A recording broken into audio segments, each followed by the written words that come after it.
열왕기하 21장 1절부터 26절까지입니다. 열왕기하 21장 1절부터 26절 너무 길어요. 그래서 18절까지만 보겠습니다. 19절부터는 아몬 왕에 대한 얘기니까 이거는 특별히 므낫세 왕에 대한 얘기뿐만 1절부터 18절까지만 읽겠습니다. 여러분 이미 읽고 보신 분은 알겠지만 남유다의 최악의 왕인 므낫세 왕에 대한 이야기인데요. 므낫세 왕의 아버지는 히스기야 왕이었습니다. 어제 본문이었죠. 그러니까 히스기야 왕은 하나님 보시기에 선한 왕이었어요. 근데 이제 죽을 병에 걸렸는데 하나님께 기도했는데 15년이나 연장 받았잖아요. 그런 만큼 하나님께 기도하고 응답도 받고 정말 이스라엘 나라의 참 좋은 그런 선한 왕 중에 하나였습니다. 그런데 그의 아들인 이 므낫세 왕이 참 아버지의 그 선한 개혁을 이렇게 완전히 뒤집어 엎었어요. 그리고 온갖 우상을 다 섬기게 됐습니다. 우리 성경 보면 12살의 왕이 됐는데 55년이나 다스렸어요. 이 55년도 제일 오래 다스린 왕이었습니다. 그러니까 가장 악한 왕이면서 가장 오래 다스린 왕이었어요.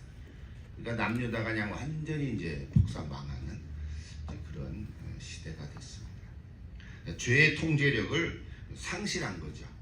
죄의 통제력을 상실한 거죠. 전체적으로 한마디 얘기하고 본문 들어가는데, 여러분 한 나라를 세우는데 참 좋은 나라로 또 그러니까 나라를 건설하는 데는 오랜 세월이 걸립니다. 그렇죠? 하루아침에 되지 않잖아요.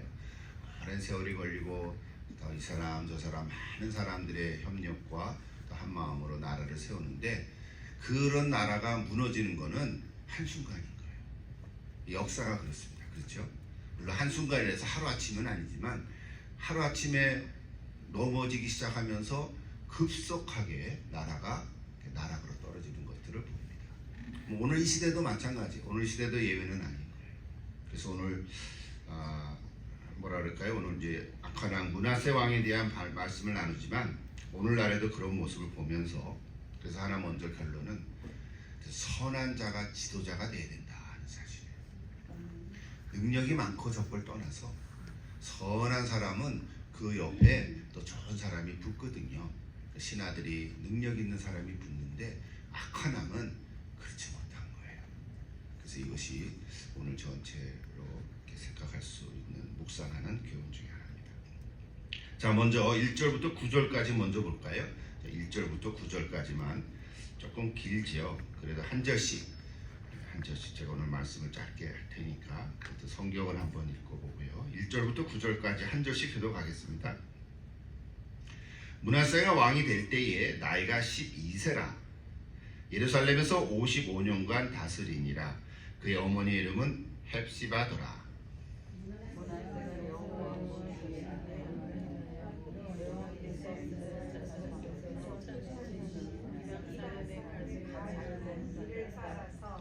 그의 아버지 히스기야가 헐어버린 산당들을 다시 세우며 이스라엘의 왕 아합의 행위를 따라 바알을 위하여 제단을 쌓으며 아세라 목상을 만들며 하늘의 1월 성신을 경배하여 섬기며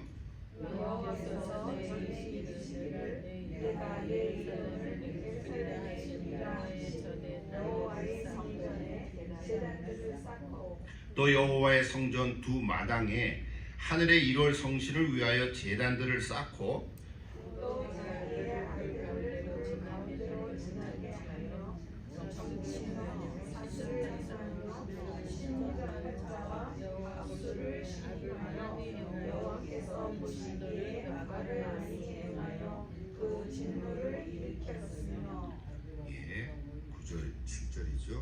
또 자기가 만든 아로색인 아세라 목상을 성전에 세웠더라. 옛적에 여호와께서 이 성전에 대하여 다윗과 그의 아들 솔로몬에게 이르시기를 내가 이스라엘의 모든 지파 중에서 택한 이 성전과 예루살렘에 내 이름을 영원히 둘지라.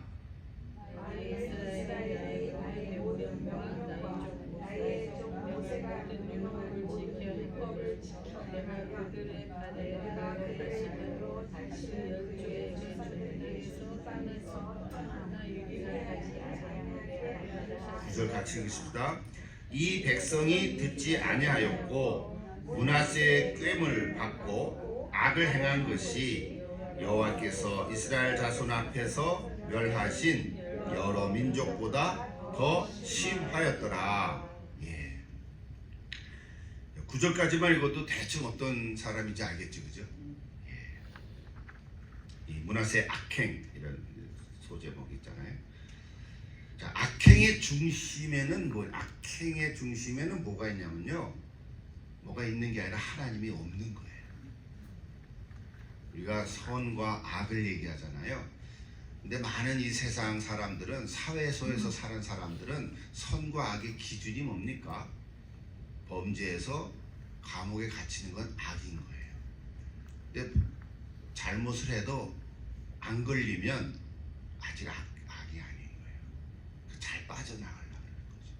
잘못을 해도 숨기거나 빠져나가면 안 잡히잖아요. 안 잡히면 그 된 거지요.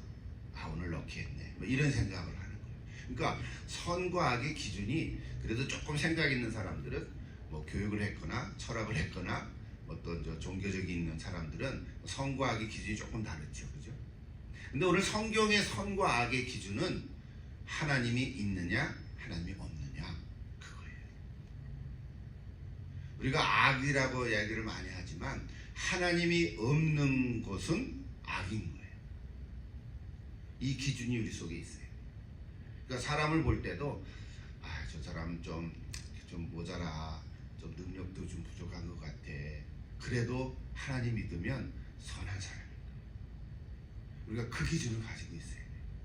겉보기에는 멋있고 힘이 있고 능력이 있고 지위가 높아도 하나님이 전혀 없고 있는 하나님도 다 빼먹어버리고 그러면 악한 사람인 거예요. 여러분 동의하십니까? 이게 굉장히 무서운 얘기예요. 사실은 무섭지만 다른 얘기예요. 제 얘기가 아니라 성경 얘기예요. 그래서 악의 중심에는 하나님이 없는 거예요. 근데 없는 거는 고사하고 없으면 있게 하면 되잖아요. 그게 개혁인 거예요. 개혁이라는 게 뭐 뒤집어 엎는 게 아니라 하나님이 없는 곳에 하나님이 있게 하는 것이 개혁인 거예요. 그래서 그 아버지 히스기야 왕은 우상을 다 철폐하고 하나님을 섬기는 거예요. 그래서 선언하게 된 거예요. 근데 여기 지금 므낫세는 어떻게 했나요? 있는 하나님도 다 없애버리는 거예요. 이게 악한 거예요. 근데 악한 중에 가장 악했다고 하는 말의 표현이 뭐냐면 섬기는 하나님도 다 버리는 거예요. 못하게 하는 거예요. 이해되시죠? 우리 아까 성경 중 읽은 거 제가 다시 얘기했지만 이방신을 위한 산당을 세우는 일부터 시작해요. 왜 다 없애고 또 세우냐고. 있는 거를 잘 섬기게 하면은 좋았죠. 아버지 따라서 하면 되잖아요. 구체적으로 다 나오죠. 바알과 아세라, 뭐 더 설명 안 해도 되죠. 또 1월 성신이 뭔지 알죠. 해와 달과 별들을 섬기고요. 자연의 일부를 섬기는 거죠. 자연신을 섬기고, 또 자신의 아들을 잡아들이, 이거는 몰록신이라고 하죠. 보통 인신 제사를 하고요. 또 이런 사람들, 그걸 무속인이라고 그래요. 그때도 그랬죠. 무속인들, 신접한 사람들, 이런 사람들을 인정하는 거예요. 세워주는 거예요. 세워주는 거예요. 그러니까 문화가 다 그렇게 되는 거예요.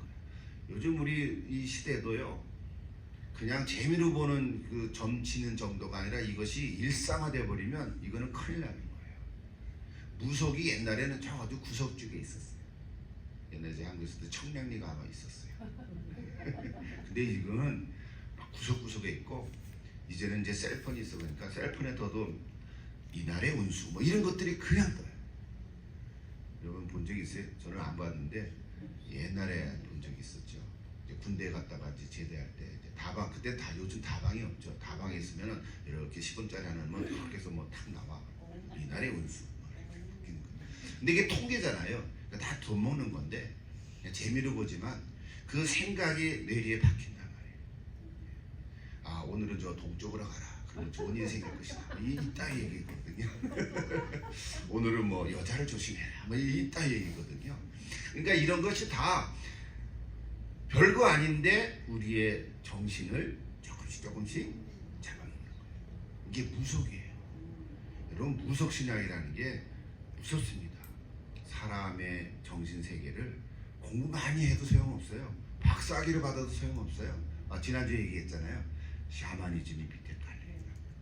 불교, 유교, 이거는 그래도 종교, 고등 종교 중에 하나인데 무속신앙은 이거는 완전히 우리를 갉아먹는 거예요. 여기 근데 우리 문하세가요, 문하세 왕이라고 하기도 싫지. 이 문하세가 무속인들을 신뢰했다는 거예요. 온 나라를 우상으로 가득하게 만들어버린, 그래서 백성들을 따라갈 수밖에 없잖아요. 어떻게 하겠냐고요. 떠날 수도 없고 거기서 살려면 따라갈 수밖에 없고. 이게 하나님 보시기에 가장 악한 거예요. 더 악한 거 하나만 더 얘기할게요. 오늘 여기 몇 절인지. 여호와의 성전에, 몇 절에 나오나 제가 안 적어놨는데, 여호와의 성전에 우상제단을 만들어놨어요. 그래도 딴 데 만들어 놓은 건, 그래도 산에 세워놓은 건 그래도 이해가 되겠는데, 하나님이 예배드리는 성전에다가 우상을 만들어 놓은 거예요. 우리 예배드리는 이곳에 지금 여기다가 돼지 대가리 놓고 절하는 거랑 똑같다는 얘기예요. 이해하세요? 이게 그냥 우리도 화날 텐데 하나님 얼마나 힘드셨겠어요. 이방 나라 사람들이 아니고 누가요? 내가 택한 이스라엘 백성, 남유다 사람들이. 근데 지도자가 그따위니까 이게 가장 악한 왕이라고 그렇게 얘기해요.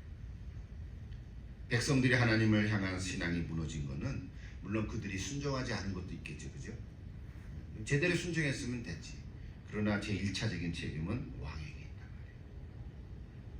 적은 누리기 온 반죽에 퍼지듯이 위에서부터 아래까지 다 부패한 거예요. 그러니까 통제력을 상실한 거예요. 걷잡을 수 없어요. 왕을 보좌하는 신하들은 그래서 책임이 있어요. 왕이 좀 악하면 신하들이라도 좀 선하게 하나님 다시 회복하자고 얘기를 했는데, 얘기하면 뭐예요? 다 없애버리는데. 그러니까 말을 못하는 거지. 잘 살려면 말할 수가 없잖아요. 이런 시대가 되니까 돌이킬 수가 없는 거예요. 그만 얘기해도 되겠죠? 그만 얘기해도 돼요. 자, 악행을 멈추려면 어떻게 될까요? 예, 자기가 하는 것이 죄인 것을 깨달아야 돼요. 이게 참 어려운 건데, 그래서 우리가 전도할 때도 당신 죄인이요, 요거 깨닫게 해줘야 되는 거거든요. 죄인이 아니라는데 예수가 필요 없잖아요. 나 죄인이 아닌데 예수 안 믿어도 나 하나님 천국에 갈 건데, 그냥 그렇게 생각한다고 보편적으로. 근데 우리는 뭐예요? 아니야, 당신 죄인이야. 나 죄 안 졌는데 그래도 죄인이야. 요거를 깨닫게 해줘야 되는 거거든요. 죄에 대한 인식을 할 때 그 다음부터 한 걸음씩 회복되는 거예요. 그래서 처음에는 작게 시작한 죄지만 그거를 막아가야 돼요. 작게 시작한 죄, 그걸 막지 못하면 점점 커져서 그 다음에 돌이킬 수가 없습니다. 오늘 성경에도 뭐예요? 처음에는 뭐부터 시작했다 그랬어요? 그냥 뭐였죠? 그 제단 하나 세운 거예요, 그죠? 제단을 세우기 시작한 거예요. 예. 그만 얘기하십시다. 그래서 어떻게 해야 돼? 하나님의 경고를 들어야 돼요. 그게 이제 두 번째 부분이에요. 10절에서 15절까지인데요. 10절에서 15절 같이 또 읽어보십시다. 저도 한 절씩 기도할게요. 제 10절 먼저 했습니다. 여호와께서 그의 종 모든 선지자를 통하여 말씀하여 이르시되, 유다왕 므낫세가 이 가증한 일과 악을 행하니 그 전에 있었던 아모리 사람들의 행위보다 더욱 심하였고, 또 그들의 우상으로 유다를 범죄하게 하였도다. 그러므로 이스라엘 하나님 여호와가 말하노니, 내가 이제 예루살렘과 유대에 재앙을 내리리니 듣는 자마다 두 귀가 울리리라. 내가 사마리아를 진주와 아합의 집을 가지고 예루살렘에 사람이 그릇을 씻어 예루살렘을 씻어버리니라. 예, 여기 추 이게 뭡니까? 기준을 얘기하는 거죠. 추가 뭔지 알죠? 줄 하나의 밑에 세 붙이는 단어는 왔다 갔다 시계추처럼 왔다 갔다 하다가 딱 자리를 잡히잖아요. 기준, 그 얘기를 하는 거예요. 14절도 있습니다. 내가 나의 기업에서 남은 자들을 버려 그들의 원수의 손에 넘긴즉 그들의 모든 원수에게 노략거리와 겁탈거리가 되리니. 이는 에서에서 나온 그의 조상 때부터 오늘까지 내가 너희에게 악을 행하여 나의 진노를 일으켰음이니라 하셨더라. 예. 그러니까 하나님은 그래도 참 우리는 그냥 포기하고 말 것 같은데 그래도 하나님은 여전히 기다리고 계세요. 뭘 기다리시게? 돌아올까 해서. 그 악을 행하는 므낫세가 그래도 왕이니까, 그래도 하나님 믿는 유다 백성이니까 돌이킬까 하고 선지자들을 보내고 말씀을 주고, 무슨 말씀 좋겠어요? 너 계속 그러면은 망해. 경고하는 거죠. 경고를 주는 거죠. 그냥 무조건 사랑하는 게 아니라 너 계속 그러면은 안 돼. 너 망할 거야. 너 다 우리 나라가 망할 거야. 경고를 주는데 경고를 안 듣는 거예요. 그래도 하나님은 참으시는 거예요. 계속해서 경고를 주셔요. 근데 한 사람만 주는 게 아니에요. 여러 사람 줬다 그랬죠. 또 신하 중에서도 누군가라도 하나님의 경고를 듣고 왕에게 알려줘야 되는데 한두 번 하다가 못하는 거죠. 그죠? 그냥 안 듣고 죽어버리니까. 이게 죽는단 말은 안 나오지만 그게 일상일 거 아니겠어요. 그러니까 왕은 다른 사람들의 경고를 무시하고 말을 듣지 않는 데 있어요.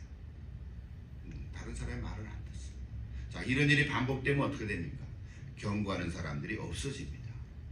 시편에도 보면 악한 시대에는 의인이 숨느니라 그랬잖아요. 간신배, 요즘 말이죠.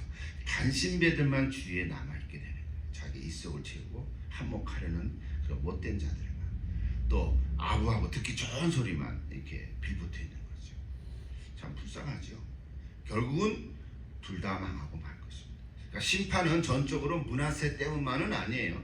그에 동조한 신하들도 있고요. 또 바른 소리 못하는 그 신하들도 있었겠죠. 백성들의 죄도 무시할 수 없어요. 자기 욕망을 부채질하는 그런 지도자를 거절하지 않고 따라간 그들의 책임도 있습니다. 뭐 어떡하겠냐고요. 그렇게 된 건데. 자, 마지막 부분 봅시다. 그래서 므낫세에 대한 평가가, 자, 55년 동안 치적한 거를 오늘 11개 하에서는 지금 우리가 한 10분 반에 다 끝내는데요.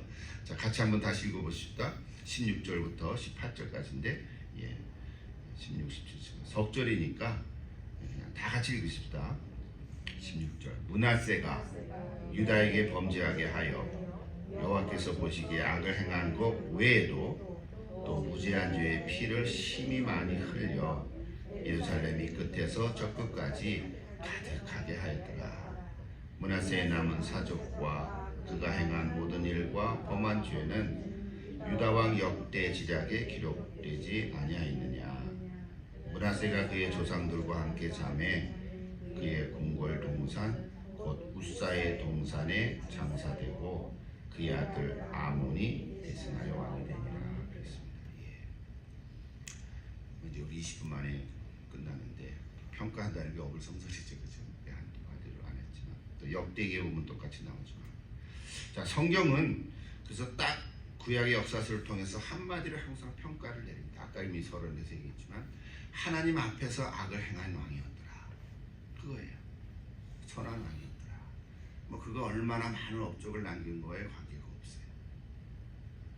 뭐 잘 살게 하건 뭐 부흥하게 하건 뭐 그럴 수도 있고 안 그럴 수도 있죠. 그는 그 사람의 어떤 능력과 그 상황에 따라서 이럴 수도 있고 저럴 수도 있어요. 그렇잖아요. 사람마다 다르니까. 그러나 평가의 기준은 뭐예요? 여호와를 섬겼는가? 그렇지 않았는가? 거기에 있습니다. 오늘 우리도 그럴 것 같아요. 하나님 앞에 설 때 우리가 너 정말 예수님 잘 믿었냐? 그렇지 않았느냐? 네가 어떤 많은 일을 했느냐? 업적을 남겼느냐? 뭐 유명해졌느냐? 안 했느냐? 좋은 일을 많이 했느냐? 뭐 어려운 사람 많이 도와줬느냐? 그 기준이 아니라는 거예요. 그리고 분명해야 돼요. 지난번에 얘기했죠. 복음과 율법, 뭐 이런 행위와 믿음, 뭐 이런 얘기랑 비슷비슷한 거죠. 오늘 여기 구약의 성경에도 여호와를 섬기지 않고 우상을 섬기는 것, 그게 평가의 기준이라.